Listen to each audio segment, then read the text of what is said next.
當我覺得卡住嗰陣，點算好？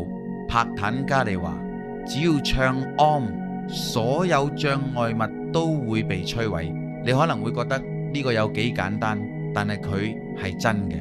任何人都覺得自己卡住喺你嘅生活，任何地方、任何嘢，精神上、關係方面，只要冥想 Om， 因為當頻率改變嗰陣，大腦嘅現實過濾器就會改變，自然佢會改變你對以前嘅真實同可能嘅認知。